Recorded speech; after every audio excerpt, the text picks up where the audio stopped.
ജീവിതത്തിലെ എല്ലാ മനുഷ്യരും തന്നെ ഒന്നെങ്കിൽ ഓരോ പെൺകുട്ടികളാണെങ്കിൽ അതിജീവിതകളും അല്ലെങ്കിൽ ചില ആൺകുട്ടികളും ഇങ്ങനെയുള്ള അതിജീവിതം അനുഭവിക്കുന്നവരും ഒക്കെ ആയിരിക്കും. ഓരോന്നിനും ഇരകളാണ് ഓരോരുത്തരും, ഇല്ലേ?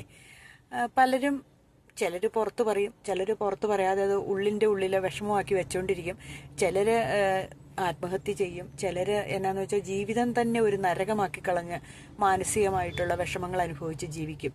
ഇങ്ങനെയാണ് ഓരോരുത്തരും. അത് ആരെന്നില്ല, എല്ലാവരും പറയും. എത്ര സാമ്പത്തിക സ്ഥിതി ഉള്ളവരാണെങ്കിലും ഇല്ലാത്തവരാണെങ്കിലും അല്ലെങ്കിൽ വലിയ ഹൈ പൊസിഷനിലിരിക്കുന്നവരാണെങ്കിലും ഒക്കെ ഓരോരോ ചൂഷണത്തിന് ഇരയാവുന്നവരാ, അല്ലേ? അത് ഓഫീസുകളിലാണെങ്കിലും ജോലി സ്ഥലത്താണെങ്കിലും പണിസ്ഥലത്താണെങ്കിലും വീടുകളിലാണെങ്കിലും കോളേജ് വിദ്യാഭ്യാസ കാലത്താണെങ്കിലും അയൽപക്കങ്ങളിൽ നിന്നായാലും വീട്ടിലായാലും, ഇല്ലേ? സത്യം പറഞ്ഞിട്ടുണ്ടെങ്കിൽ മനുഷ്യൻ ജന്മം എന്ന് പറയുന്നത് ഒരു അത്ഭുതകരമായ ജന്മമാണ്. അതൊന്ന് നേരാമ്പാടിന് കടന്നു പോകണമെങ്കിൽ എല്ലാവരും ഒത്തിരി യാതനകളും ക്ലേശങ്ങളും ഒക്കെ അനുഭവിക്കണം, ഇല്ലേ?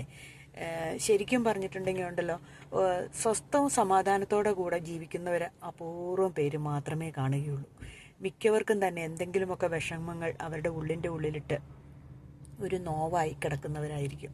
ശരിയാണോ? നിങ്ങളൊന്ന് ചിന്തിച്ചു നോക്കി.